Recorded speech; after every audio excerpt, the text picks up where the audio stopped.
In this section, again on rotational mechanics, section 8.3, we want to revisit centripetal acceleration just for a moment.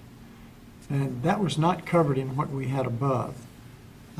I might remind you of what our equations were. You recall we had translation, so I'm going to use this opportunity to do a little bit of review.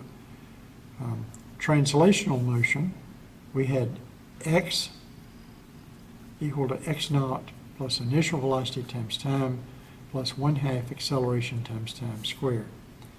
And our velocity, finally, position finally, is a velocity initially plus acceleration times time.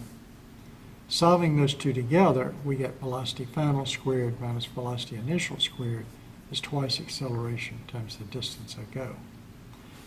Likewise, over here for rotation, we had theta finally is equal to theta naught plus omega naught t plus 1/2 alpha t squared. We had omega final is equal to omega initial plus alpha times t. And we have omega final squared minus omega initial squared is twice alpha times theta, the angular distance we go. So if you've learned these, then you know these almost automatically. You also remember that we had some definitions for our rotation, namely omega is equal to the change in theta over change in time, or equivalently with calculus d theta dt, and alpha is the change in omega over the change in time, or d omega dt. We could relate the two equations one to another with the fact that our original definition of theta was given by, and I should have put that here, theta is equal to, for our circle, S divided by R. It's the ratio of the two. And so we can write here R is equal to,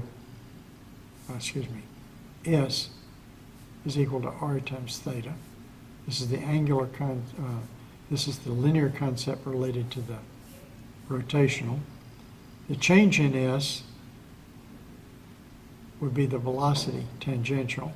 So if I take the derivative of both these, I get R times omega. Take the derivative of this, I get alpha tangential as R times alpha. Well, these are the equations that we have had so far, and now we have that one final equation on centripetal acceleration, because we've been looking at a circle, and the circle that we have been looking at has been looking at only a tangential motion, a velocity tangential, that had a radius r that moved an angle theta, arc s. But what about the motion in and out towards the center? You recall we've already covered that. And our acceleration inward or outward from the rotation, inward in order to compensate for it, is the centripetal acceleration, which is v squared over r. Well, now we know what this tangential velocity is. It's r squared omega squared. So this is r squared omega squared divided by r. So we can now see a centripetal is going to be equal to r omega squared. And this is often useful, but if you remember this, you can easily calculate it, and you shouldn't have any trouble. And so we can use this to see what our centripetal acceleration is. And so we have actually two kinds of acceleration.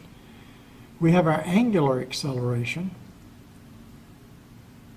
I'm sorry, this should have been A here.